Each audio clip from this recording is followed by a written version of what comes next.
மக்களே வணக்கம். RRR படத்துக்கு அப்புறம் ஒரு மந்தையிலிருந்து பிரிந்து சென்ற 2 ஆடுகள் அப்படின்ற மாதிரி ஜூனியர் என்டிஆர், ராம் சரணும் தனித்தனியா படங்கள் நடிக்க போயிட்டாங்க. அதுக்கப்புறம் இவங்க படங்கள் எல்லாமே பேன் இண்டியா ரிலீசஸ் தான்.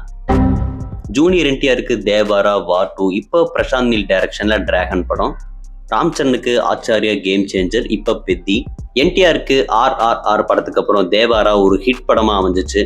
ஆனா ராம் சரணுக்கு ஆச்சாரியாவும் கேம் சேஞ்சர் ஒரு தோல்வி படமா அமைஞ்சிச்சு. இப்போ பெத்தியில ஒரு கம்பேக் கொடுக்கணும் அப்படின்ற ஒரு பொறுப்புல இருக்காரு.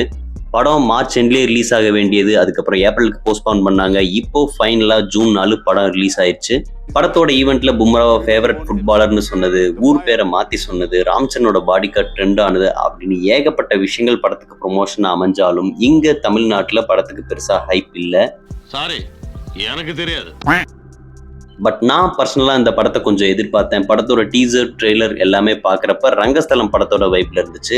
அஃப்கோர்ஸ் அந்த படத்தோட டைரக்டர் சுகுமாரோட அசிஸ்டன்ட் டைரக்டர் புஜிபாபு தான் இந்த படத்தை டைரக்ட் பண்ணியிருக்காரு.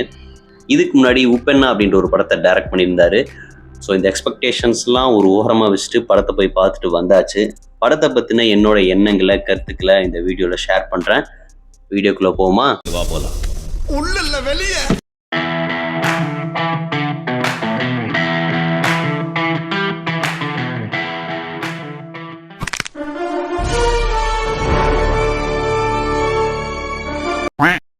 1990களில் ஆந்திர பிரதேசம் விஜயநகரத்தை ஒட்டி இருக்கிற மலைப்பகுதிக்கு பின்புறமா கொஞ்சம் அடிவாரத்துல இன்னொரு கிராமம் இருக்கு. கவர்மெண்ட் ரெக்கார்ட்ஸ் படி எந்த ஒரு அடையாளமுமே இல்லாத, போக்குவரத்து வசதி இல்லாத அந்த கிராம மக்கள் தங்களோட வாழ்வாதாரத்துக்கு சரியான பாதையே இல்லாத அந்த மலைப்பகுதியை சுத்தி பல 100 கிலோமீட்டர் பயணம் பண்ணி விஜயநகரத்துக்கு போய் வேலை பார்த்து தங்களோட வாழ்க்கையை நடத்திட்டு இருக்காங்க.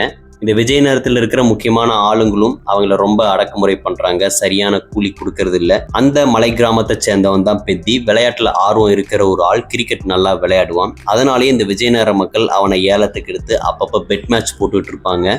அந்த மலையடிவார கிராமத்தை சேர்ந்த அப்பலசூரி அப்படின்ற ஒரு ஆள் அந்த கிராமத்து வழியா போற ட்ரெயின் அங்க நின்னா, அங்க ஒரு ஸ்டேஷன் வந்தா அந்த கிராம மக்களோட அடையாளமே மாறும் அப்படின்னு சொல்லி அந்த ட்ரெயினை நிறுத்த 30 வருஷமா போராடிட்டு இருக்காரு. அந்த முயற்சியில ஒரு கட்டத்துல இறந்தும் போறாரு. அவருடைய இறப்பு பெத்தியோட வாழ்க்கையில ஒரு பெரிய தாக்கத்தை ஏற்படுத்துது. அது வரைக்கும் ஜாலியா சுத்திட்டு இருந்த பெத்தி எப்படியாவது இங்க இந்த ட்ரெயினை நிறுத்தி இந்த கிராம மக்களுக்கு ஒரு அடையாளத்தை கொண்டு வரணும் அப்படின்னு களத்துல இறங்குறாரு. அதுக்கு அவர் தேர்ந்தெடுத்த பாதை என்ன, கடைசியில அவர் நினைச்சது நடந்துச்சா அப்படின்றதான் பெத்தி.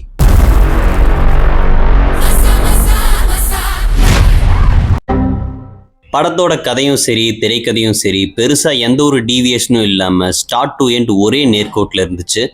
பெத்தி கதாபாத்திரத்துக்கான இன்ட்ரோ எங்க வைக்கணும், அந்த கிராமத்து மக்களோட வழி எங்க சொல்லணும் அப்படின்னு சீன்ஸ் எல்லாமே கரெக்டா பிளேஸ் பண்ணியிருந்தாங்க. முக்கியமா சென்ட்ரல் ஸ்போர்ட்ஸ் மினிஸ்ட்ரியிலிருந்து ஒரு ஆஃபீஸர் பெத்தியை பார்க்க வர மாதிரி ஒரு கிளைக்கதை இருக்கும். அதுதான் பெத்தியோட கதாபாத்திரத்தோட கதையை சொல்லும். அந்த ட்ராக்கையும் மெயின் கதையும் கரெக்டா பிளெண்ட் பண்ணியிருந்தாங்க. கேஜிஎஃப்ல எப்படி இவரோ அப்படிதான் பெத்தி படத்துக்கு இவரு பயங்கரமா எலிவேஷன் கொடுத்திருந்தாரு. அண்ணாவுக்கு எம்ஜிஆர், அண்ணனுக்கு நீடா. நம்ம global star, mega power star. ஆக்சுவலா இந்த குளோபல் ஸ்டார் அப்படின்ற டேக் கேம் சேஞ்சர்ல கொடுத்திருந்தாங்க. பட் மறுபடியும் இதுல மெகா பவர் ஸ்டார் அப்படின்னே கொண்டு வந்துட்டாங்க. எனக்கு அந்த குளோபல் ஸ்டார் டேக்கே நல்லா தான் இருந்துச்சு. ஸோ ஏதோ ஒன்று, நம்ம ராம் சரண் பெத்தி கதாபாத்திரத்துக்கு அவர் போட்ட உழைப்பு ஸ்க்ரீன்ல நம்மளுக்கு நல்லாவே தெரியுது. கிரிக்கெட்ல இருக்கிறப்பையும் சரி, அதை விட்டுட்டு குஸ்திக்குள்ள வர்றப்பையும் சரி, அவரோட நடிப்பும் அந்த பாடி டிரான்ஸ்ஃபர்மேஷனும் பயங்கரமா இருந்துச்சு.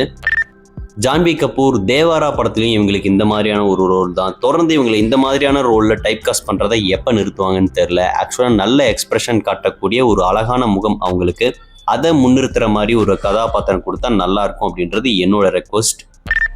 அப்பலசூரி அப்படின்ற ஒரு கதாபாத்திரம் யார் என்று தெரிகிறதா? எஸ், நம்ம ஜெகபதி பாபு தான். ஆக்சுவலா இந்த படத்துல அவரோட நடிப்பும் அவரோட கதாபாத்திரமும் அவருக்கு போட்ட மேக்கப்பும் ரொம்பவே வித்தியாசமா நல்லா இருந்துச்சு. பட் இன்னும் கொஞ்சம் டிஃப்ரெண்டா வேற யாராவது ட்ரை பண்ணியிருந்திருக்கலாம். ஃபார் எக்ஸாம்பிள், இப்ப கருப்பு படத்துல இந்திரன் கேரக்டர் நடிச்சிருந்தார்ல, அவரை மாதிரி ஏன் அவரே நடிக்க வச்சிருந்தா கூட இந்த கதாபாத்திரம் இன்னொரு லெவல்ல நமக்கு கனெக்டா இருந்திருக்கும் அப்படின்றது என்னோட கருத்து. மற்றபடி சிவராஜ்குமார், ஜான் விஜய் அப்படின்னு ஏகப்பட்ட பேர் அவங்களோட வேலையை சிறப்பாக செஞ்சுருந்தாங்க. மேக்கிங் வைஸ் பார்க்குறப்ப படத்தோட சினிமாட்டோகிராஃபி, எடிட்டிங், செட் ஒர்க் இதோட சேர்த்து தலைவன் ஏஆர் ரஹ்மானோட பிஜிஎம் படத்தோட ஸ்டாண்டர்டை ஒரு பேன் இண்டியா லெவலுக்கு எடுத்துகிட்டு போயிருக்கு. பயங்கரமான பிஜிஎம் அண்ட் சாங்ஸ். ஆக்சுவலாக இந்த பெத்தி பைல்வான் அப்படின்னு ஒரு ஓஎஸ்டி யூடியூப்ல இருக்குது, கேட்டு பாருங்கள். நான்லாம் கேட்டு அடிக்ட் ஆகிட்டேன். நெகட்டிவ்ஸ் அப்படின்னு பார்க்குறப்ப ஃபர்ஸ்ட் விஷயம் படத்தோட டியூரேஷன் தான். கிட்டத்தட்ட 3 மணி நேரத்துக்கு மேலே போகுது.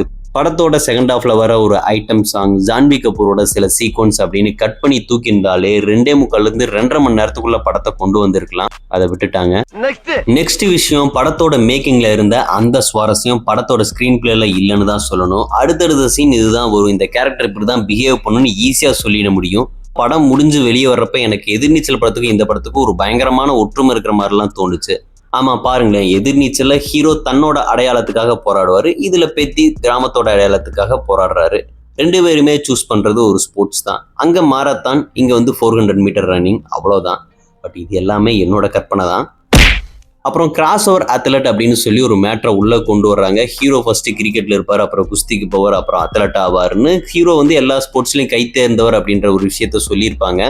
எனக்கு இது பெருசா ஓட்டல. ஆனா அந்த படத்தோட டைரக்டர் ஒரு இன்டர்வியூல சொல்லியிருப்பாரு, இது என்னோட கிராமத்துல பெத்தி அப்படின்னு நான் பார்த்த ஒரு கேரக்டரோட இன்ஸ்பிரேஷன் தான். அவர் இப்படிதான் கூலி வேலைக்கு போயிட்டு இருப்பாரு, பட் எல்லா ஸ்போர்ட்ஸும் சூப்பரா விளையாடுவாரு. அவரை ஹையர் பண்ணி இப்படி எல்லா விளையாட்டுக்கும் கூட்டிட்டு போய் பெட் மேட்ச்லாம் ஆட வைப்பாங்க அப்படின்னு சொல்லியிருந்தாரு. இதெல்லாம் பார்க்குறப்ப இது ஒரு பெரிய குறையா சொல்ல வேணாம் அப்படின்னு தான் தோணுச்சு. மொத்தத்தில் பெத்தி ஒரு மெசேஜ் சொல்கிற ரூரல் ஸ்போர்ட்ஸ் ட்ராமா. தேட்டரில் பார்க்கலாம், பட் டியூரேஷனை மைண்டில் வச்சுக்கோங்க. அவ்வளோதான் மக்களே. இந்த வீடியோ உங்களுக்கு பிடிச்சிருந்தா, உங்களை யோசிக்க வச்சுருந்தா கண்டிப்பாக லைக் பண்ணுங்கள், ஷேர் பண்ணுங்கள், சப்ஸ்கிரைப் பண்ணுங்கள், தொடர்ந்து இணைஞ்சிருங்க. நெக்ஸ்ட் ஒரு வீடியோவில் சந்திப்போம்.